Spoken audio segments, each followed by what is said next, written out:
오늘 윗 코로나 조치에 따라서 우리 교회가 1년 반 이상 이렇게 예배를 다 모여서 드리지 못하고 그랬었는데 오늘 이날 사모한 그것이 오늘 이루어져서 이렇게 대면 예배를 드리게 됐습니다. 너무 기쁜 일이고 너무 참 감사한 일이죠.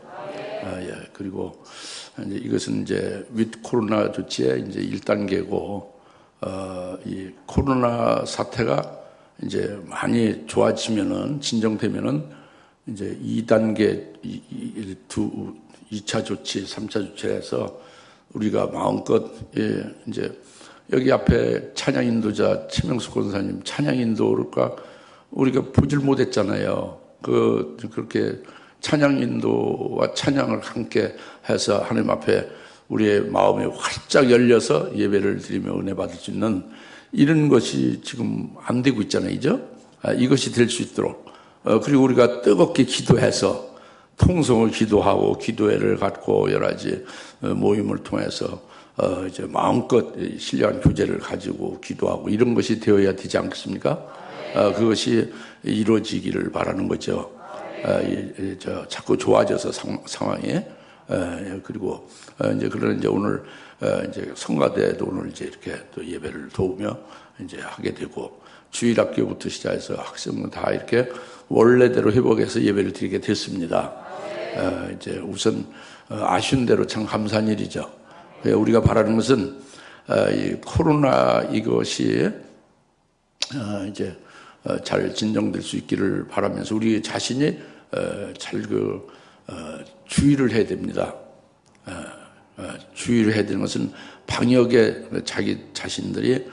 자신들의 건강을 위해서 자기의 신앙생활을 위하여 절대 필요한 것이죠. 그리고 남에게 감염 안 시키고 남에게 그리스도인의 덕을 세우기 위해서도 절대 필요한 거예요. 그러니까 방역을 잘해야 됩니다. 누가 뭐래도 방역은 철저히 해야 되는 거죠. 그건 기본이니까. 그래서 우리가 지금 이제 식사도 하지 못하고 이제 물도 원칙적으로 못 마세요. 커피도 마시기 어렵죠. 그래 커피를 마시려면 커피를 가지고 이렇게 혼자 있는 공간에서 마시면 그 맛을 벗어야 되지 않습니까? 이제 그렇게 해서 이제 마셔야 되겠죠. 그러니까 원칙적으로는 마스크를 쓰고 교회에서 예배드리고 교제하고 그리고 식사도 못하고 그냥 그렇게 가셔야 되는 것이 오늘 이제 1단계 조치예요. 예? 그런 걸 조심하라고 합니다. 그냥 뭐 커피를 마시면서 종전같이 막 이렇게 대화 나누고 비말이 횡행하고 이렇게 되면은 결국은 그 방역을 제대로 하지 않는 것이 되는 거잖아요. 그죠? 그럼 결국 감염될 가능성이 있는 거예요. 그렇지 하지 않는 경우보다도. 그렇죠? 그리고 여러분들이 관심을 가지고 환기도 자꾸 시켜야 됩니다. 어느 부목사만이 환기시키는 게 아니에요. 우리 모두가 교회의 이 감염의 그것을 인식해서 환기도 잘 시키고 창문도 열고 여러 가지 그걸 이제 마음을 가져야 되죠. 할렐루야. 그리고 여기 이제 올 때 발열 체크를 하지만은 자기가 아침에 일어나서 어떤 그 상태가 좀 이상하다, 감기 몸살기가 있다, 또는 어떤 근육통이 있다, 어떤 어떤 컨디션이 좋지 않다 할 때는 즉각 이것저것 생각하지 말고 검역소 진료소 가서 검사를 받아야 돼요. 교회를 나오지 마시고 검사 받아서 음성으로 확신이 되면 그때 나오셔야 되는 겁니다. 아시겠어요? 그건 자기를 위한 것이에요. 첫째. 예? 이 코로나 자기가 걸렸는지 알 수 없잖아요. 그런 증상이 있으면은 즉각 그렇게 달려가야 돼서 그 조치를 해야 된다고 합니다. 그렇지 않고 이렇게 다 많이 모였잖아요. 거리두기를 충분히 하지 못하는. 지금 우리는 150명, 170, 80명 모이는 수용 인원의 장소에 50%까지 우리가 모여서 예배드리는 것에 해당돼서 우리가 다 이렇게 모인 거예요. 그러니까 충분한 거리를 뛰지 못했잖아요. 그렇죠? 이게 밀집되어 있는데 여기서 자기가 이상 증상이 있다. 예를 들어서 코로나 감염이 됐다 하면은 모두에게 감염시키는 것이 되잖아요. 그죠? 그렇죠? 그리고 자기도 빨리 조치해서 나아야 되는데 그렇지 않으면 안 되죠. 그죠? 그러니까 이런 측면에서 정말 각별의 유념을 해야 됩니다. 위드 코로나는. 아시겠죠? 예. 그래서 그리스도인들은 덕을 세우라고 하는 게 그겁니다. 항상 나도 나지만 우리 그 교회를 생각해요. 공동체. 나로 인해서 다른 사람이 피해를 보고 하나님께 영광을 가리우고 이제 그렇게 되면 안 되잖아요. 그렇죠? 조심을 많이 해야 됩니다. 각자 알아서. 여튼 오늘은 하나님의 은혜로 복된 날이에요. 모두 이렇게 나와서 예배드릴 수 있지 않습니까? 그래서 감사한 일이죠. 그리고 부득이 오시지 못한 분들은 또 이제 온라인으로 예배를 드리면 또 은혜를 받으면 되는 것이지. 이제 그렇습니다. 지금 이 코로나 이 예상치 않은 역병의 이것으로 인해서 사실은 예상치 않은 게 아니라 마태복음 24장의 그 3절 이하의 6절 7절에 다 이 주의 재림의 그 때가 가까울 때는 그 징조로서 역병이 전염병에 횡행하게 될 것을 말씀했어요. 예수님이 그 말씀에 의해서 이게 이루어지고 있는 것입니다. 여튼 그런데 지금 이런 이제 그런 상황이고 비상 상황이 그리고 이 코로나 이 역병이 다 끝난다 할지라도 포스트 코로나, 애프터 코로나 시대에 어찌 우리가 영적 생활을 할 수 있느냐, 어찌 신앙적인 대처를 할 수 있냐, 이게 많이 고민이 되는 것이고 교단들마다 이 그 한국 기독교계에 여러 가지 큰 과제로 지금 되어 있어요. 뾰족한 방법이 뭐 나오는 게 없어요. 그런데 다들 걱정이죠. 그러니까 그래서 어느 목사님들은 교회에 3분질이 빠져나가고 나오지 못하게 될 것 같다는 그런 이제 확증을 갖고 굉장히 고민을 하죠. 어떤 교회는 반절 이상 못 나오게 된다. 막 이런 그 고민을 하는 거예요. 교인들이 이제 신앙에 이제 이렇게 지치고 그리고 약화됐다고 합니다. 또는 이제 집안에서 편안하게 이제 대면하지 않고 그 온라인으로 해서 드리니까 편리하잖아요. 두 다리 뻗고 그냥 책으로 편한 자세로 그냥 이렇게 영화 감상하듯이 이제 예배를 드리고 이렇게 하던 편한 자세가 그런 자세로 드리면 안 되는 거예요. 이 본계 교회당에 나와서 대면 예배 드리든 집안에 드리든 똑같은 자세와 중심으로 믿음으로 예배를 드려야 되는 거죠. 그러나 그렇게 안 되잖아요. 담임 목사 일일이 가서 보는 것도 아니고 누가 뭐라고 하는 것도 아니니까 편안하게 드리죠. 그러니까 그렇게 편안하게 드리는 것이 이제 매너리즘에 이제 빠지게 되는 거예요. 그래서 교회 안 나온다 그겁니다. 많은 교회들이. 그래서 걱정이다 그겁니다.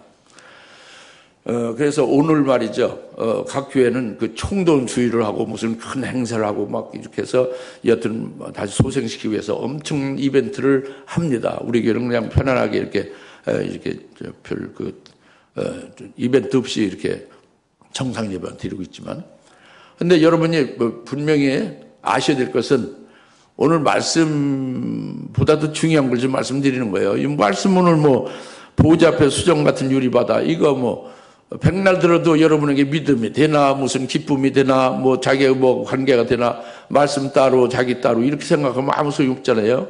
그러니까 지금 이 말씀이 굉장히 중요한 거예요. 지금 제가 말씀드린 게 뭐가 중요하냐? 예수님께서는요,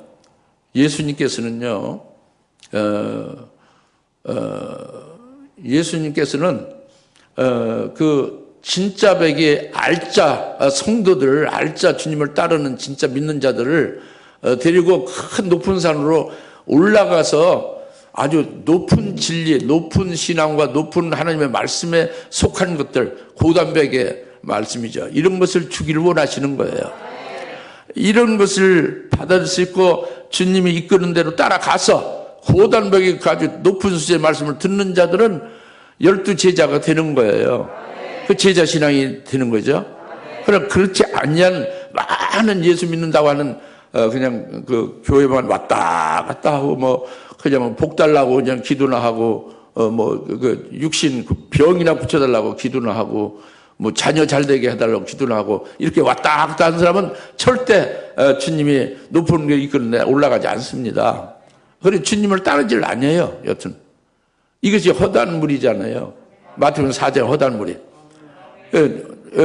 마태복음 5장의 높은 산에는 12 제자만 달랑 올라가지 않습니까?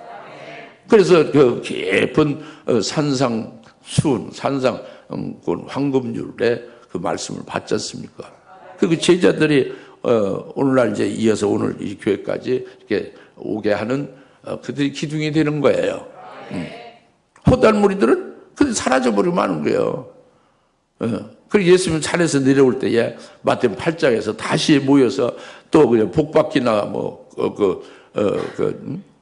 육신의 질병 고치기나 또는 아니면 무슨 뭐 자기 소원이 이루어지는 거, 육신의 소원이 이루어지는 것을 위해서 이제 예수를 따르는 거죠. 근데 그들은 다 그냥 겨와 같이 흩어지고 마는 거예요. 환난 날이 있거나 어떤 어려움이 있으면 다 죽증이 신자들이란 말이에요. 주사람교회 속한 성들이 이런 허다한 무리가 꽤 많아요. 이것이 이제 문제인데 꽤 많다는 것은 다가 아니란 얘기죠. 근데 다른 교회에 허다한 무리가 거의 다다 하고 생각을 하는 거예요. 담임 목사도. 그래서 끝까지 따라오지 않겠다 해서 포스트 코로나 때에 굉장히 고민을 많이 하는 것입니다. 근데 참 감사하게도 여러분들이 이 말씀을 듣고 주님을 믿고 주님을 따르는 그 신앙 중심은 되어 있잖아요. 그렇게 하진 못하지만 따르진 못하지만 그 말씀을 듣고 인식하고 있잖아요. 그러니까 소망은 좀 있지. 그 믿음이 돼서 여러분 마음과 생각과 몸이 움직여지면 제자 신앙이 될 수 있지 않습니까? 그러니까 이 진리의 말씀이 이 코로나 때나 포스트 코로나 때나 이게 절대적으로 작용한다고 합니다. 그러니까 이것은 우리 교회뿐만이 아니라 우리나라 기독교계뿐만 아니라 전 세계에 하나님의 그 진리의 생수가 그 아무리 어려운 역병이라도 아무리 어려운 고난이 일지라도 그들을 그 영혼을 그 사로잡아 이끌어내서 살리고 주님께로 나가게 하신다 이거죠. 할렐루야. 이제 그래서 더욱더 우리가 각성해야 된다는 걸 말씀을 먼저 오늘 설교하기 전에 말씀드리는 거예요. 이게 굉장히 중요한 겁니다. 이제 이리저리 방황하듯이 그냥 하나님 안녕하시오 이렇게 인사하고 하나님 안녕히 계시오 인사하고 가고 이런 식으로 신앙생활을 하면 안 된다는 거죠. 그냥 형식적으로 예배드리고 이렇게 말씀 들어서 소용없다는 거예요. 믿으셔야 된다는 거예요. 그 말씀이 아니면 자기는 죽는다 하는 이런 아주 참 절대적인 그런 어떤 그 인식하에 믿음으로 받으셔야 되고 어찌하든 내가 살아나야 된다 이것이죠. 할렐루야. 여튼 잘해봅시다. 그래서 금년도 12월 말에는 송구영신 예배에 모두 나와서 새롭게 변화된 모습으로 새해에 주님을 맞이할 수 있도록 이렇게 되십시다. 오늘 말씀은요, 계시록 4장 6절 상반절에 있는 하나님 보좌 앞에 수정 같은 유리 바다가 있다는 것이죠, 그죠? 그 수정 같은 유리, 그 사도 요한이 요한계시를 썼잖아요. 사도 요한이 믿음의 눈으로 하늘 보좌를 본 거예요. 사도 요한 몸이 하늘나라 간 게 아니고 그 영적인 눈으로 믿음의 눈으로 본 거예요. 하나님도 보고 그리고 보좌 하나님 계신 보좌 앞에 수정 같은 유리 바다가 있다 하는 것을 보고 기록한 거잖아요. 그러면 이것이 뭐냐? 이것은 사도 요한뿐만이 아니라 오늘 예수 그리스도를 믿는 그리스도인들, 그리스도의 것이 된 우리들도 믿음으로 우리가 이루는 것이 하늘나라라고 했잖아요. 그렇죠? 예수 그리스도와 붙은 자가 되면 그리스도와 함께 하늘에 이르는 자가 된 거잖아요. 그래서 우리도 믿음의 눈으로 하나님 보좌 앞에 수정 같은 유리바다가 있음을 믿음의 눈으로 본 자가 되어야 돼요. 보는 자, 믿는 자가 되어야 된다고 합니다. 사도 요한뿐만 아니라 우리도. 지금 우리가 보는 게 뭐예요? 오늘 하나님 말씀 주신 게 하나님 보좌 앞에 수정 같은 유리바다가 있다는 거예요. 여기에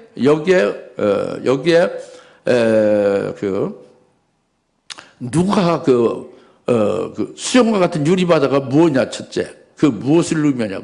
거기가 뭐 하는 곳이냐? 무엇을 뜻하느냐? 이제 그것이 중요하잖아요.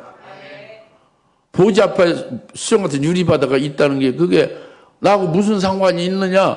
상관이 없다면 아무것도 아니죠? 하나님 말씀도 아니고 아무것도 아니고 찢어버려야 되지. 그래서 4장 6절에 있는 걸 찢어버려야 돼요. 여러분 상관없어. 그죠? 오늘 또 이렇게 하나님 앞에 오늘 특별히 의미 있이 대면 예배로 드리는 날 이렇게 하나님 보좌 앞에 수정 같은 유리바다 있다는 말씀을 왜 이렇게 뜻깊은 날에 이렇게 말씀을 주시냐? 필요 없는 말씀을 주실 리가 없죠. 그렇죠? 내게 해당되고 나한테 절대적으로 뭔가 깨달아야 되고 필요한 것이니까 주시는 거 아니겠습니까? 눈치만 있으면 바로 그렇게 알지는 못해도 뭔가 있다. 뭔가 이게 있구나. 보좌 앞에 수정 같은 유리바다가 뭔가 나와 관계가 되고 내게 절대적으로 뭔가 여기 깨달아야 될 무슨 문제가 있구나. 이렇게 알 거 아닙니까? 그래 눈치로 때려잡을 수 있잖아요. 알지는 못해도 세상 사는 눈치로 그거 가지고는 안 되지만 믿음으로 성령에 의해서 들으셔야 된다고요. 그래서 오늘 보좌 앞에 수정 같은 유리바다가 무엇을 뜻하는 거냐? 나와 어떤 관계가 되는 것이냐? 과연 내가 그 앞에 설 수가 그럼 있다고 볼 수 있는가? 이런 부분에 대해서 오늘 말씀을 통해서 잘 깨달으시고 오늘 특별히 은혜를 많이 받으시기 바랍니다.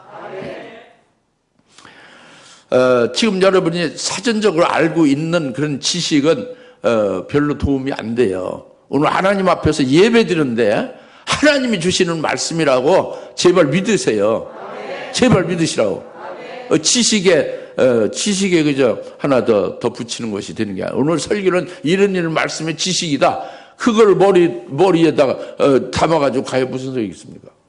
오늘 하나님 앞에 예배드리는데 수영 같은 유리 바다를 깨닫게 해서 우리가 장자 거기에 설 수 있게 될 수 있으리라. 내가 이 얼마나 이게 복된 일이고 소망스럽냐 이런 것이 있어야 되지 않겠습니까? 그게 은혜 받는 거예요. 그렇게 되시기 바랍니다. 먼저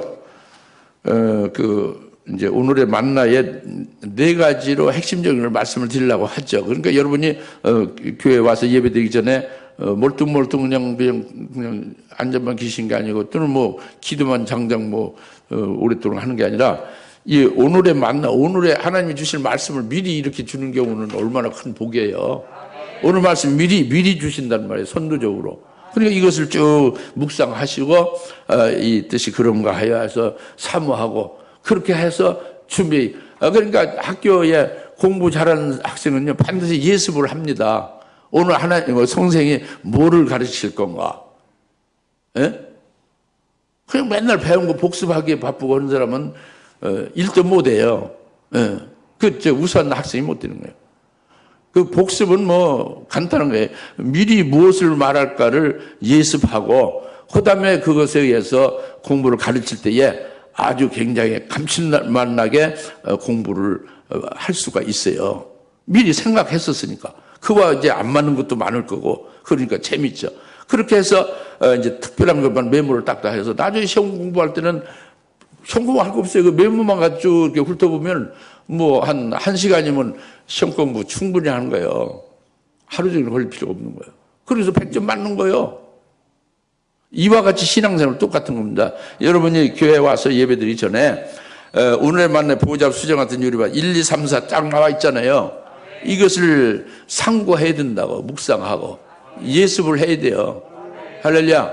은혜 받으시려면 그냥 주사람께 10년, 20년, 30년 다녔어도 도무지 그냥 버리같이 살고 안지매같이 살면 무슨 소용이 있습니까? 그러면 안 되죠. 그렇잖아요. 머리통만 커져가지고 뭐 알기만 하는데 지식으로 가지고 있으면 무슨 소용이 있어요? 어디 나가서 제대로 야물게 증거하고 영혼을 살리고 하는 것지 한 번도 안 된다고요? 무슨 소용이 있어요? 아무 소용 없죠. 하나님 그렇게 머리만 크게 이렇게 지식을 가지라고 주사님께 속하게 한 건 아니잖아요. 그러니까 믿으시고 잘 깨달으셔야 되고, 예? 이제 그렇게 변화가 되어집니다. 그래서 먼저 이 1번으로 첫 번째 하나님 보좌 앞에는 수정 같은 유리바다가 있다 그랬잖아요. 예? 이제 그렇게 해서 이제 말씀을 쭉 이제 이렇게 증거를 하려고 그래요. 뭐냐면 지금 계시록 4장 6절은 하나님 보좌 앞에 수정과 같은 유리바다가 있더라 그랬잖아요. 우리 교회에 수정이 있어요. 둘이죠. 정수정, 이수정. 수정. 그러니까 수정이라는 이름이 좋은 거죠. 그죠?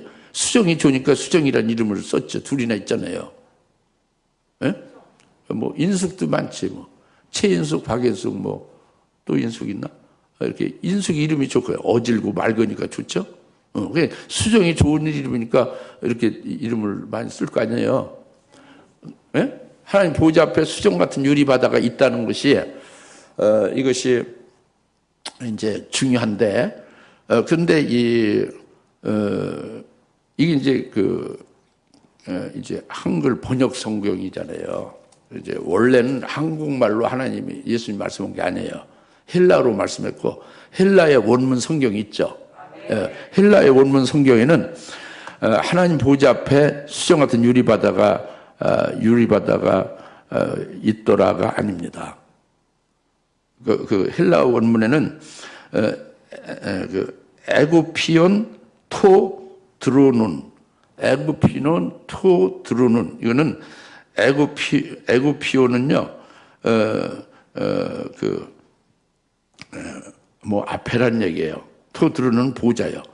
에고피온 토 드로눈은 보좌 앞이란 얘기예요. 보좌 앞이란 얘기고, 그 다음에 달라사 활리네. 이렇게 원문으로 되어 있어요. 달라사는 유리란 얘기예요. 예? 유리. 활리네는 바다란 얘기입니다. 예? 그러니까 이렇게 그렇게 되어 있어요. 원문에. 그러니까 하나님 보좌 앞에 유리 그러니까 보좌 앞에 하나님 보좌 앞에 유리 바다가 하나님 보좌 앞에 유리 바다이다 그거예요. 유리 바다가 있더라는 것은 있더라면 그건 헬라어로 호스라는 말이 여기 없어요. 그 스테판 원문에. 근데 이 한글 성경에는 있더라고 돼 있죠. 그죠? 그것은 원문 성경에 제일 정확한 스테판 원문 성경, 헬라어 원문 성경에는 없어요. 호스라는 있더라가. 그러니까 유리 바다가 보좌 앞에 보좌 앞이 유리 바다다 그거예요.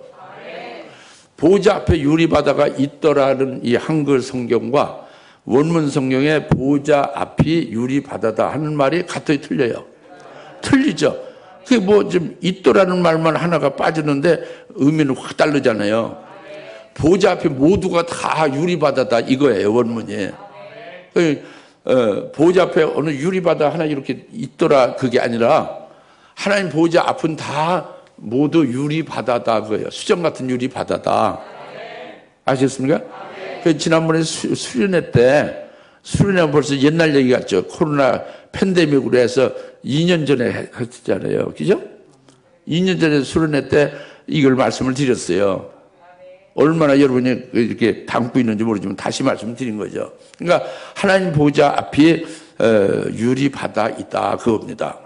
이것은 하나님 보좌 앞에 수정과 같이 맑고 아주 투명하게 되어 있다는 거예요. 그러면 보좌 앞에 이제 있는 모든 건 다 투명하게 되고 다 이렇게 겉과속이 다 드러나지는 투명하고 아주 맑은 거지. 하나도 이렇게 거치는 것이 없어요. 어둠이 없다 그럽니다. 수정이 이렇게 다 보이잖아요. 그죠? 투명하다 그래요. 그것을 좀 더 정확히 말하면 하나님 보좌 앞은 거룩하고 아주 성결하다 그거예요. 거룩하고 의롭다 그거죠. 좀 더 정확히 말하면 하나님 보좌 앞에 흠이 없고 완전 무결하다. 그 앞에 하나님 보좌 앞에 흠이 없고 거룩하고 완전 무결하니까 그 하나님 보좌 앞에 있는 자는 어떻게 돼요?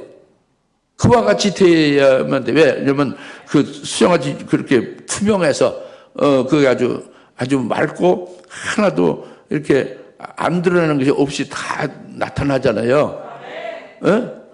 그렇게 되어진단 말이에요. 그 보좌 앞에 서는 자는. 이게 하나님 보좌 앞에 수정과 같은 유리 바다 있다 그거예요. 그러니까 아주 거룩하다. 하나님 보좌 앞은 거룩하다. 아주 흠없고 온전하다 그죠? 그래서 어떤 그 존재가 거기에 있어도 겉과 속의 모든 것이 다 아주 이렇게 꿰뚫어서 수정같이 다 이렇게 드러나지게 되고 그래서 드러나지는 것이 거룩하고 온전하게 되어져야만 거기에 쓸 수가 있는 것이 되겠죠. 그게 수정 같은 유리 바다다 겁니다. 아시겠습니까? 수정과 같은 유리 바다가 하나님 보좌 앞이다. 이 뜻을 우리가 이제 깨달았다면 이게 지금 여러분 깨달았죠? 믿으시죠? 그렇다면 여러분들이 과연 그 하나님 보좌 앞이 수정 같은 유리 바다야. 그런데 온전하고 거룩하고 정말 흠과 티가 하나도 없는 그것인데 누가 감히 거기에 쓸 수 있겠는가? 이런 것이 생각되겠죠. 그러면 당장 나는 어떨 것인가? 나는 과연 그 하나님 보좌 앞에 쓸 수 있는가? 수정 같은 유리 바다 위에 쓸 수가 있는가? 이제 이런 것이 당장 우리 문제가 되지 않습니까? 오늘 말씀을 통해서 그걸 잘 깨달아야 되겠죠. 그렇죠? 왜? 자기가 수정 같은 유리 바다 위에 서야 되니까.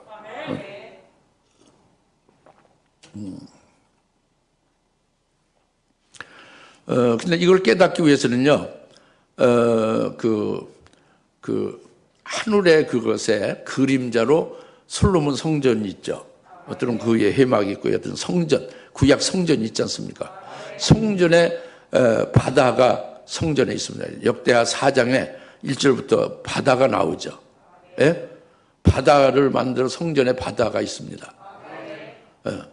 바다가 이런 일반 이렇게 서해안이나 태평양 그런 바다가 있는 게 아니고, 그런 바다가 아니라 이 역대 4장 6절에 보면은 그 바다는 제사장이 몸을 씻는 곳이다 그거죠.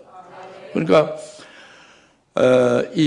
그 솔로몬 성전은 이건 그림자예요. 그 실상은 하늘의 성전이고요.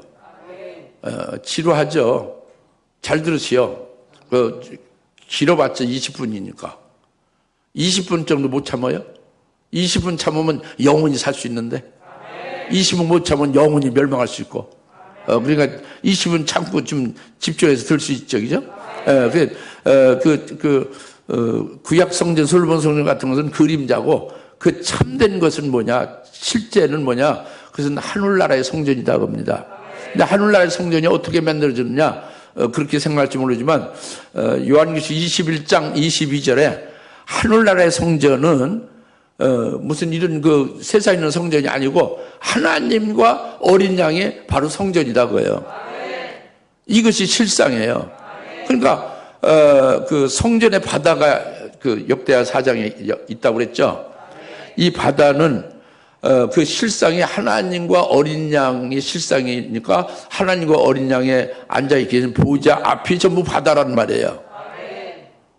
이런 이제 일반 우리 세상에 이런 바다가 아니고,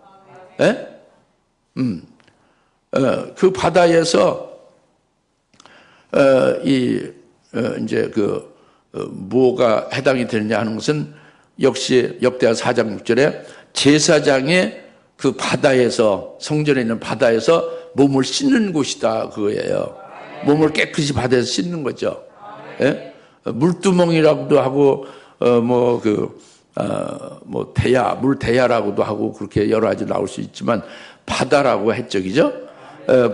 재물이 씻는 곳도 물두멍에도 쓰기도 하고 제사장의 몸을 씻는 바다도 있고 이것이 성전 안에 있다고 합니다.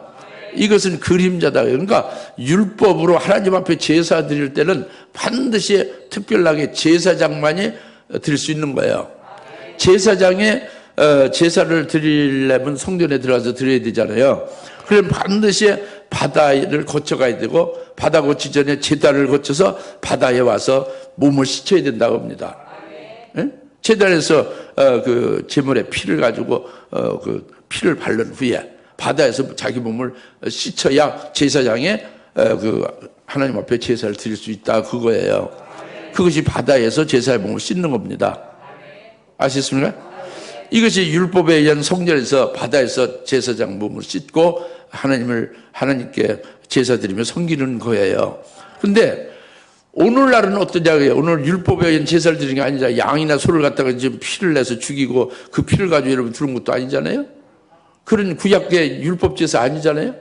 오늘날은 예수 그리스도로 이루어진 제사로 인하여 우리가 구원받은 것. 그러니까 제단은 예수님이 십자가에서 골고다에서 피 흘리신 것이 그게 제단에서 제물이 피 흘린 거예요. 그 예수의 피를 인하여 구원받은 자가 바다에 와서 자기 몸을 씻는 것 같다고 합니다. 예? 그래서 예수를 믿는 자, 예수의 이름으로 그리스도의 것이 된 자들이, 그리스도인들이 이제 그리스도인들은 그리스도의 것은 그리스도와 같이 함께 연합이 된 자와 같은 거예요. 예수를 믿는 것은 예수님 안에 자기가 있는 거예요. 예수님 자기 안에도 있고 자기가 예수님 안에도 있는 거예요. 그리스도 하나가 된 거예요. 그렇기 때문에 그리스도 하나 된 그리스도 안에 있는 자들은 그리스도가 대제사장이거든요. 대제사장인 그리스도가 하나가 됐으니까 자기도 제사장이 되는 거예요. 그리스도의 것이 된 자는 제사장이 되는 거예요. 그래서 직접 하나님 앞에 제사장만 나갈 수뿐이 없는데, 일반 백성이 못 나가는데 구약의 율법에는 이제 예수님으로 말미암아 우리가 예수 안에서 제사장이 돼서 하나님 앞에 직접 나가서 하나님 앞에 예배를 드릴 수 있게 되는 거예요. 이것은 마치 제사장이 구약에서 제사 드리는 것과 같은 거죠. 이것이 오늘날 예수 그리스도 안에서 이제 신약 시대에 오늘날 우리가 제사장이 되어 있다. 제사장으로서 하나님 앞에 예배드린다. 이겁니다. 믿어집니까? 여러분 제사장 임명장도 안 받아도 어떻게 제사장? 예수를 믿으니까 예수님이 대제사장이에요. 예수님을 믿어서 예수님과 하나로 연합이 됐으니까, 그리스도의 것이 됐으니까, 그 그리스도 안에서, 대제사장들이 그리스도 안에서 여러분도 제사장으로 하나님 앞에 직접 나가고 직접 구할 수가 있는 거예요. 직구할 수가 있는 거죠. 그걸 믿는 것이 믿음이라고. 아시겠죠? 그러면은 제사장은 반드시 바다에서 몸을 씻어야 되죠. 그렇죠? 그럼 여러분이 이제 구약의 제사장 그걸 그림자라고 했잖아요. 오늘날 그리스도가 하나님과 그리스도가 실상이죠. 그리스도 안에서 그리스도의 것이 돼서 제사장이 된 여러분들도 반드시 어디를 거쳐야 돼요? 그 보좌 앞에 있는 바다에 서야 된다는 얘기가 되는 거예요. 반드시 우리는 그 바다 위에 서야 됩니다. 보좌 앞이 바다인데 수영한테 그 바다, 유리바다에 우리가 반드시 서야 되는 거예요. 무슨 티켓 싼다고 비행기로 갈 수 없는데 어떻게 서야 되냐. 이렇게 말하면 참, 예수 믿는 사람이 아니에요. 믿음으로 서는 거죠. 믿음으로 하늘나라를 보는 것이죠. 믿음으로 하늘나라에 영생할 것을 우리가 믿는 거예요. 어제도 하나님을 보고 싶다. 예수님이 어떻게 생겼는지 알아야 될 거 아니야. 직접 보고 싶다고 그렇게 어느 목사님이 전화가 왔어요. 속 터지죠. 여러분 그런 사람 많아요. 얘기를 안 해서 그렇지. 근데 물론 나도 처음에 예수 믿기 아주 시초에 그런 의문을 가졌죠. 현재 목회하는 목사님의 예수님이 어떤 분인지를 알아야, 그 모습이 어떻게 생긴지 알아야 그분을 맞을 거 아니냐, 그런 질문을 어제 밤 10시에 한 거예요. 여러분들이 믿지 아니하면은 주님을 볼 수가 없어요. 그러니까 예수님과 직접 예수님이 불러서 3년 동안 제자로서 같이 함께 먹고 자고 계속 가르침받고 했던 제자들이 얼마나 예수님 잘 알아요. 얼굴, 코, 눈, 코, 입, 위치 다 알 거 아니에요. 그 몸에 날씬한지 어디가 좀 살이 붙었냐 다 알 거 아닙니까? 그런데 예수님이 죽으시는 것까지 굳세게 믿어서 잘 알고 있어요. 그런데 예수님 부활했는데 부활을 믿지 않는 마리아나 12 제자들이 예수님 부활한 예수님을 알아봐요, 못 알아봐요? 옆에 같이 엠마오로 같이 반나절 동안 가면서도 못 알아보잖아요. 마리아 그 동산에 예수님 부활해서 이제 있는데 동산직인 줄 알고 예수님 시체를 어디다 갖다 뒀냐고 예수님한테 그렇게 묻잖아요. 그게 믿지 아니함으로 아무리 알아도 보이지 않는 거예요. 그냥 믿으면은 예수님 보이는 거예요. 믿음으로. 그리고 예수님이 그러면 뭐 서양 사람 같이 생겼냐, 동양 사람 같이 생겼냐, 당신 그 목사 모습 같이 생겼냐, 이것이 문제가 안 되는 거예요. 예수님 부활하는 모습이 그 하늘에서 이 땅에 순식간에 공간을 초월해서 왔다 갔다 하잖아요. 빛보다 더 빠르잖아요. 그리고 예수님이 부활하신 후에 사도 바울에게 나타났죠. 사도행전의 9장에 뭘로 나타났어요? 어떤 모습으로? 빛으로 나타나는 게 모습이에요. 여러분들이 하늘나라에서는 뭐같이 살아요? 빛처럼 사는 거예요. 의인이 되면 해같이 빛나리라. 그러니까 맨날 혈육의 몸을 눈, 코, 있기에 내 코가 다른 사람보다 더 큰데 그 하늘나라에서 뽐낼 수 있나 이런 생각하면 소용없다고. 해같이 빛나는 그 더 좀 차원 높은 것을 영체로 영화로운 그 삶을 영생할 것을 믿음으로 보시고 살아가야지. 할렐루야. 오늘날 목사님들도 이렇게 지금 질문하게 얼마나 고민이 되면 질문을 밤중에 열심히 하겠습니까? 무슨 말 알겠죠? 그러니까 지금 우리가 그리스도 안에서 제사장이고 우리는 반드시 제사장은 바다에서 몸을 씻더라 그랬잖아요. 그림자로 역대하 4장 6절. 이와 같이 그리스도 안에서 제사장된 우리는 하나님 보좌 앞에 있는 수영 같은 유리 바다 위에 서야 되는 거예요. 이제 이것이 이제 당위성이 있는 거죠. 그래서 여러분들이 이렇게 되려면은 깨달아야 되죠. 어떻게 그렇다고 우리 이제 현재 이렇게 우리 현재 이 모습 그대로 쓸 수 있나 천만에요. 이 모습 그대로 쓸 수는 없는 거예요. 그 수정 같은 유리 바다가 뭐예요? 정수정량이나 이수정량이 아니고 아주 투명해서 속과 겉이 다 드러나는 완전히 아주 거룩하고 흠이 없는 온전한 것을 말한다고 그랬잖아요. 보좌 앞에.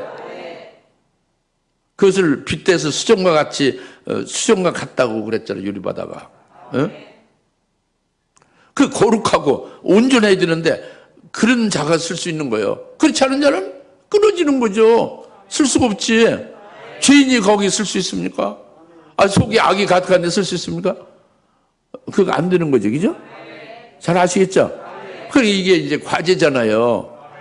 제사장 서긴 서야 되는데, 우리 이런 모습을 쓸 수가 없고, 이게 이제 문제잖아요.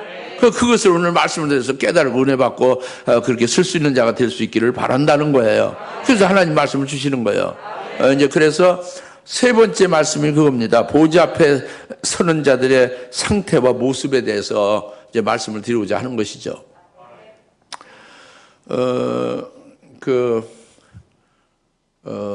이사야서 1장 18절에 너희 죄가 주홍 같을지라도 흰눈같이 희게 한다 그랬죠. 우리의 죄가 한량없이 많아요. 이 죄는 여러분이 아는 죄보다 여러분이 알지 못하는 죄가 더 많아요. 영으로 짓고 마음으로 짓고 생각으로 짓는 게 더 많고 사명 감당 못해서 짓는 죄가 한량없이 많아요. 그 다음에 이제 행동으로 나타나는 죄 같은 건 그래도 말씀대로 살고 믿음으로 산다고 해서 죄 안 지라고 노력해서 좀 많이 없다고 봐야겠지. 예? 그러나 여러분들이 그거는 아주 조직지열이에요. 뭐 얼마나 죄가 많은지 몰라요. 근데 이 많은 죄가 그 마치 온 땅에 오물로 가득한 것 같은 우리 모습인데 여기에 눈이 많이 쌓여 한 5cm, 10cm 눈이 확 쌓여서 전부 눈이 덮이면 그 눈 위에 그 더러운 것이 나타나요? 안 나타나요? 전부 무슨 색깔이요? 하얀색이지. 전부 눈으로 덮여지니까, 그죠? 이와 같이 우리의 죄가 주홍 같을 때도 흰눈같이 해결해 주신다는 거예요. 우리가 하나님 보좌 앞에 수정 같은 유리바다니까 유리바다에 우리가 서는 것은 오직 예수의 이름으로만 서게 하는 거예요. 예수의 이름으로만 나올 수가 있는 거다 그래요. 그것이 겉을 먼저 깨끗이 하는 거죠. 겉이 먼저 흰눈같이 깨끗한 자가 되어질 때에 나올 수 있는 거다 그래요. 먼저 겉이. 그것은 바로 뭐예요? 예수님이 흘린 피가 우리를 그냥 싹 덮은 거죠. 눈은 예수의 피예요. 예수의 피가 눈과 같이 우리를 싹 덮어요. 머리부터 발끝까지. 그러니까 하나님이 우리를 볼 때 죄가 안 보이고 예수님의 피만 보이는 거예요. 예수님의 피 흘림은 예수님의 하나님의 의죠. 의만 보이는 거예요. 예수님의 피만 보이는 것은 예수님만 보이는 거예요. 그러니까 의롭다고 인정하시는 거예요. 그래서 로마서 5장 1절에 우리가 예수 그리스도로 인하여 의롭다 함을 받아서 칭의죠. 그래서 하나님과 화평을 갖느라 그랬잖아요. 우리가 예수를 믿고 예수의 이름으로 세례를 받은 자가 예수의 이름으로 보좌 앞에 나오는 자라는 거죠. 그럼 예수의 이름으로 세례를 받은 것은 예수 이름으로 옷 입은 자라고 그랬어요. 예수 이름으로 옷 입은 자는 그것이 바로 그리스도의 것이다. 그리스도의 옷을 입었으니 그리스도만이 남는 거예요. 자기의 옛사람은 죽은 것이고 오직 예수를 믿는 믿음으로 사는 그 목숨이고 인생이고 모든 삶이 다 된다. 이것이 그리스도의 것이 된 거다 겁니다. 이게 그리스도의 이름으로 그리스도를 믿고 그리스도의 이름으로 세례받은 자는 그리스도로 옷 입어서 그리스도의 것이 됐다. 그러니까 그리스도 옷을 입으니까 남자도 아니고 여자도 아닌 거 이제 뭐 한국인도 아니고 중국인도 미국인도 아닌 거예요. 전부 그리스도의 것이야. 그리스도로서 하나야 다. 이것이 그리스도의 된 것을 확실하게 말씀해 주고 있거든요. 이렇게 됐으면 하나님 보좌 앞에 그 수정 같은 유리바다 위에 이제 그 설 수 있는 신분이 된 거예요. 신분. 겉이 된 거예요. 겉이 깨끗하게 된 겉. 근데 이제 그렇게 됐죠. 예수 그리스도의 피로써 그 우리가 흰눈같이 덮여졌고 예수의 그 의가 우리를 의로 전부 옷 입혀져서 의인으로 우리가 됐다고 합니다. 신분이. 근데 신분은 근데 여러분 속은 어때요? 속의 성깔, 성품, 속의 그 마음, 생각, 속의 인격 뭐 이런 것들은 어때요? 이것은 예수님하고 일치가 돼야 안 돼요? 일치 안 되는 게 일치되는 거 더 많죠. 여러분의 성품, 여러분의 생각, 여러분의 마음, 여러분의 인격, 여러분의 중심이 더 많죠. 이것이 속에 이런 상태면 수정 같은 유리바다에 쓸 수 없는 거죠. 이 속도 그리스도의 모습이 되어야 돼요. 속도 거룩해지고 성화되어야 된다는 거예요. 이것은 바로 뭐냐면 이것은 우리 속을 그러니까 갈라디아서 4장 19절에 사도 바울이 그랬잖아요. 사랑하는 그 어린 자녀들아, 너희에게 그리스도가 너희 속에 그리스도가 형성되기까지 내가 다시 산고를 치른다.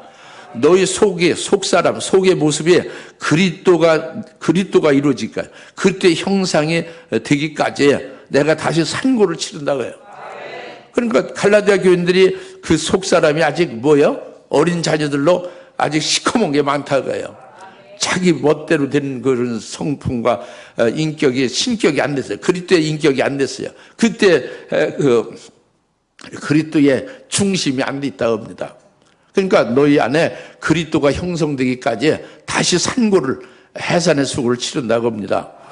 이와 같이 우리 속에 그리스도의 형상, 그리스도가 이루어지는 거야. 그리스도의 형상이 되어져야 된다 그거예요. 그래야 수정 같은 유리바다 위에 속이 거룩해진 온전한 흠이 없는 자가 되어 쓸 수가 있다 이겁니다. 그것을 어떻게 할 수 있느냐?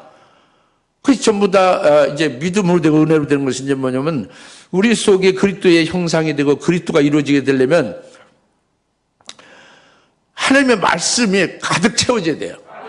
주의 말씀으로 속이 믿음으로 그 말씀이 자꾸 자기 속에 채워져야 되는 거죠. 말씀 설교 그러니까 예배를 통해서 하는 말씀 임하잖아요. 그것이 다 자꾸 채워 넣어야 되는 거예요. 성경 읽을 때 말씀을 읽죠. 그 말씀 믿음으로 받으면서 자꾸 채워 넣어야 되죠. 그 묵상할 때 말씀으로 자꾸 속에 가득 채워지는 것이 계속 되져야 되죠. 그래서 말씀을 꽉 차게 되는데 그것만으로 되는 게 아니라 그 말씀이 믿음으로 받아들이게 될 때에 주님께서 성령도 충만하게 부어주셔서 성령이 우리 속에 거하시면서 성령이 그 말씀, 내 속에 있는 말씀을 살아있는 말씀대로 그 말씀의 내용대로 이루어지게 하는 일을 하는 거예요. 그러니까 말씀과 성령이 내 속에 충만히 그 속에 있게 되면은 성령의 말씀을 심령판에 기록하죠. 성령으로 새기는 거예요. 그럼 말씀에 일치되는 것으로 자기 속을 변화시키는 겁니다. 말씀이신 주님, 말씀하신 하나님의 인격과 같이 일치되게 하는 역사를 성령이 하시는 거예요. 자기가 말씀을 믿고 그 말씀이 자기 속에 있으면 그 말씀이 자기를 변화시키게 성령이 하시는 거예요. 이렇게 되면서 그 변화된 만큼 말씀이 성령으로 자기 속에서 변화시켜서 변화된 부분만큼이 그리스도의 부분이 일부 된 거죠. 그 부분이 가만히 있는 게 아니라 그것이 겉으로 나타나서 혼신하고 의의 열매를 맺게 돼 있어요. 다는 아니죠. 그 되어진 만큼.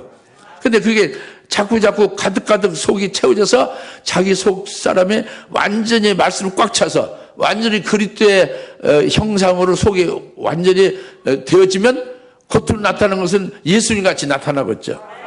할렐루야. 이것이 속 사람이 그 온전케 되어짐을 그리스도의 형상이 하나님의 아들의 형상에 일치되어짐 같은 말인데 하나님의 아들의 형상에 일치되는 그리스도의 일치되어짐 그리스도의 형상이 내 속에 이제 형성되는 것 이것을 말하는 거거든요. 근데 여기에서 이제 그 참 중요한 것은 말씀 그 많은 말씀 중에서요 속에 완전히 그리스도의 형상으로 이루어지는 것은 첫째 부활의 진리의 말씀이어야만 돼요. 그리고 성령으로도 일곱 영으로 충만함을 받아야만 돼요. 그래서 첫째 부활의 진리의 말씀과 일곱 영에 의하여 자기 속에 그 일곱 영에서 변화시켜 주면 어떻게 되느냐? 주님이 가시는 데를 어디든지 따라갈 수 있게 만들어 놓은 거예요. 예수님이 가신 곳이 십자가에 죽임당하신 골고다죠. 거기까지 갈 수 있게 하는 거예요. 뭐가? 내 속에 있는 첫째 부활의 진리의 말씀이 내 속에 있는 일곱 영으로 말미암아 주님이 십자가에 죽으신 거기로 가게 하는 거예요. 다시 말하면 순교 제물로 바쳐지게 하는 거예요. 자기를. 이것이 그리스도의 형상이 이루어진 겁니다. 그 표입니다. 아셨습니까? 여튼 말씀과 성령에서 자기 속을 그리스도의 모습으로 바꿔가는데 그 바꾸는 최종적인 단계는 첫째 부활의 진리의 말씀이 들어가야 되고 이 말씀이 일곱 영으로 충만함을 받아서 일곱 영에서 첫째 부활의 진리의 말씀대로 자기 몸이 주님을 끝까지 따르는 자가 되게 하는 거예요. 이것이 속에 이제 흠이 없이 온전한 자가 되는 것입니다. 그것을 요한계시록 14장의 5절에 그들은 하나님 보좌 앞에 흠이 없더라가 그 말씀입니다. 하나님 보좌 앞에 흠이 없다는 것은 하나님 보좌 앞에 뭐가 있어요? 하나님 보좌 앞에는 전부 다 수영 같은 유리 바다죠. 그 하나님 보좌 앞에 유리 바다 위에 서 있는 거예요. 근데 그들이 흠이 없다는 것은 겉이 아주 거룩하고 흠이 없고 속이 거룩하고 흠이 없다고 합니다. 이것이 바로 계시록 14장 5절에 14만 4천에 그들이 하나님 보좌 앞에 흠이 없더라 이 말씀입니다. 그래서 이제 그 하나님 보좌 앞에 수영 같은 유리 바다이다. 그 유리 바다는 제사장들이 쓰는 곳이다. 제사장을 쓰는 곳은 결국은 첫째 부활의 말씀과 일곱 영에 의해서 주님을 끝까지 따른 자, 그들이 서게 되는 곳이다. 이것을 우리가 깨달았잖아요. 그 길로 가는 거예요. 달려가는 게 이제 수정 같은 유리바다 위에 서는 자가 되는 것이죠. 그래서 이것을 단적으로 그렇게 되어진, 겉과 속이 온전히 되어진 그 결과의 그 모습이 뭘로 우리에게 계시를 해주느냐. 이게 요한계시록 15장 2절에서 계시를 해줍니다. 저 우리 속과 겉이 온전하게 흠이 없이 거룩하게 그렇게 수정 같은 유리바다 위에 서는 자가 되어짐을 뭘로 우리에게 가르쳐 주느냐. 그 되어진 모습의 결과를 요한계시록 15장 2절이라고 합니다. 요한계시록 15장 2절은 여러분이 아시다시피 그 불이 섞인 유리바다 위에 서 있어요. 누가? 짐승과 그 표를 이기고 짐승을 이기고 그 짐승의 수를 이긴 자들이 유리바다 위에, 불이 섞인 유리바다 위에 서서 찬양하죠. 그것이 요한계시록 15장 2절이거든요. 이 지금 짐승을 이겼다는 것은 뭐냐? 환난 날에 요한계시록의 짐승은 적그리스도, 계시록 13장 1절 적그리스도와 또 그 짐승의 수는 거짓 선지자입니다. 11절에 거짓 선지자를 이긴 거죠. 근데 적그리스도를 이긴 것은 뭐냐면 적그리스도를 환난 날은 전부 경배를 강요하게 하거든요. 적그리스도에게 절하고 그다음에 뭐 예배를 드든지 기도하든지 하라는 거예요. 적그리스도를 먼저 신격화하는 거예요. 적그리스도를 먼저 경배하고 그리고 적그리스도가 주는 표를 받아라. 그래야 먹고 살 수 있게 되는 거예요. 이렇게 완전히 666 경제, 통제 경제고 정치도 1인 지하의 체제로서 통제 정치를 하는 거예요. 종교도 하나로 전부 다 통합된 그 통합 종교가 되는 것이죠. 그때에 짐승을 이겼다는 것은 적그리스도의 그 경배 강요를 그것을 거부하는 거예요. 그 표를 이겼다는 것은 그가 주는 표를 받지 아니했다는 거예요. 굶어 죽으면 죽었지 그 표를 받을 수 없다고 딱 거부한 거죠. 그러면 어떻게 되냐? 이들은 전부 계시록 13장 15절에 이들은 적그리스도가 그 형사에 거부한 자는 전부 다 죽이니라 그랬거든요. 적그리스도가 다 죽이는 거예요. 환난 날에. 그러니까 짐승과 그 수와 그 표를 이긴 자들은 바로 순교한 자들이라는 뜻입니다. 순교한 자들이 지금 유리바다 위에 서 있는 거죠. 네? 순교한 자들이. 환난 날에 순교한 자들이. 할렐루야. 이 순교한 자들이 겉과 속이 아주 거룩하고 흠이 없이 온전하게 되어졌다. 이것을 확증시키는 거예요. 오늘 우리가 수영 같은 유리바다 위에 보좌 앞에 서는 자는 순교한 후에 그 위에 이렇게 설 수 있는 거예요. 순교하기 전에도 순교할 신앙에 이렇게 서 있으면 그 순교할 자의 그 일찍 주임을 당한 어린이 생명체에 농명된 자는 그 수영 같은 유리바다 위에 서는 자가 되지만 그 확실하게 우리에게 표로서 그 가르쳐 준 확증된 것은 순교한 자들이 서 있잖아요. 유리바다 위에. 그 불이 섞인 유리바다는 하나님의 사랑이 불이다 하는 불이에요. 그러니까 이들이 순교를 어떻게 했느냐? 하나님의 사랑을 엄청나게 받은 거예요. 뭐 그냥 이렇게 뭐 기복신하고 뭐 삼박자 축복이니 뭐 오중복 이런 것이 아니에요. 그런 걸로 감사한 게 아닙니다. 어린 양의 노래 새 노래로 부르는 자들이죠. 고난을 주는데 기뻐하는 거예요. 예수 믿는 것 때문에 매 맞고 하는데 기뻐하는 거예요. 고문 당하는데 찬송하는 거예요. 예. 그것이 이게 진정으로 하나님이 기뻐하시는 거죠. 연락하시는 거죠. 그리고 이들의 순교를 하기까지 이렇게 하나님께서 쏟아부으신 사랑이 너무 크다. 그것을 찬양하는 것이 불이 섞인 유리 바다에서 찬양하는 거예요. 하나님의 사랑을 많이 쏟아부음을 받았다. 그래서 여기까지 이기게 됐다. 구원해서 구원받아서 이 유리 바다 위에 서게 됐습니다. 그걸 찬양하는 것이 불이 섞인 유리 바다 위에서 그 이긴 자들이 찬양하는 것이거든요. 이제 수정과 같은 유리 바다 위에 하나님 나라의 하늘 보좌 앞에 서 있는 거예요. 순교자들이.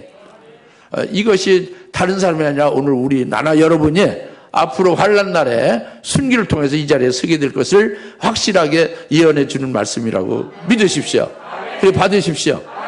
이렇게 되어지면 오늘 말씀에 이제 그 은혜를 받는 거예요, 여러분들이. 믿음을 받는 거죠. 그래서 이 불이 섞인 유리바다 위에 선 이 순교한 자들이 이들이 누구냐면 이제 어린 양의 아내가 되는 거죠. 어린 양의 아내는 옷이 흰 옷이고 정결한 세마포 옷을 입은 게 어린 양의 아내잖아요. 그 흰 옷을 입었다는 게 이들은 순교했다, 순교로 순교제물을 바쳐졌던 자다 하는 게 흰 옷 입은 거예요. 그 순교제물을 바쳐지는 건 뭐야? 아까 속이 그때 형상이 이루어진 거지. 주님이 어디로 가시든 따라가서 끝까지 십자가에 달려 죽임 나가는 데까지 따라가서 자기도 순교제물이 된 거잖아요. 이게 흰 옷 입은 거예요. 어린 양의 아내로서. 이게 수정과 같은 유리바다에 쓸 수 있는 자가 어린 양의 아내가 된 거지. 그리고 희고 정결한 세마포 옷을 입었다고 했죠. 어린 양 아내가, 그리스도 아내가. 그 정결한 옷은, 흰 옷은 순교 제물로 바쳤다는 것이고, 또 정결한 옷은 아주 깨끗하다 그죠. 흠이 없다고요. 그러니까 뭐가 흠이 없어요? 그러니까 속이 겉이 다 거룩하게 됐다고요. 속과 겉이. 심지어는 우리가 성령의 충만을 믿음이 좋아도 우리가 알지 못하는 성령을 회방하거나 거역하는 죄를 범하는 것도 있잖아요. 짐짓죄를 범하는 경우 있죠. 이 성령 거역이나 성령의 해방죄는 영원히 사함받지 못하는 둘째 사망의 해를 받는 거거든요. 그런데 이 어린 양 안에는 정결한 옷을 입혀주잖아요. 그래서 그 둘째 사망의 해도 다 없어진 거예요. 둘째 사망의 해도 해당이 안 되는 아주 거룩하고 온전한 자가 됐다. 이것이 정결한 옷을 입은 거예요. 어린 양 아내로서. 오늘 나나 여러분이 그리스도의 아내가 되어지는 것이 이것이 우리의 최종 목표예요.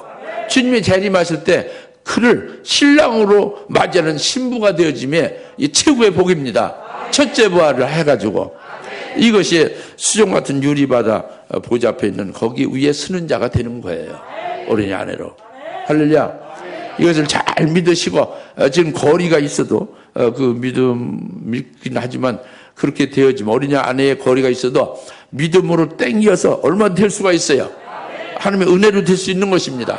그래서 그렇게 다 승리하는 자가 되실 예수를 축원합니다. 기도하겠습니다. 하나님 아버지 참 감사합니다. 오늘 보좌 앞에 수정 같은 유리바다이다. 보좌 앞에 수정 같은 유리바다임을 확실히 깨달았습니다. 겉과 속에 거룩하고 온전하여 흠이 하나도 없는 자로 세워주시는 하나님의 역사를 깨달았나이다. 결국엔 첫째로 진리의 말씀과 일곱째로 충만하여 우리 속에 그리스도의 형상이 이루어져서 주님 가시는 끝까지 따라가는 자가 되게 해주셔서 이긴 자가 되게 해주실 걸 믿습니다. 그래야 어린 양 신부가 되게 해주실 걸 믿습니다. 감사하며 예수님의 이름으로 기도합나이다. 아멘. 이제는 속히 재림하실 예수 그리스도의 은혜와 하나님 아버지의 극진하신 사랑하심과 성령님의 감화 감동 내주셔서 충만하심이 하나님 보좌 앞에 모두 수정 같은 유리바다요 그 위에 서게 될 것을 믿고 소망한 대로 이루시는 그 감사함에 찬송하는 모든 짐에 사는 것을 머리 위에 지금으로부터 영원토록 함께 계실지어다. 아멘.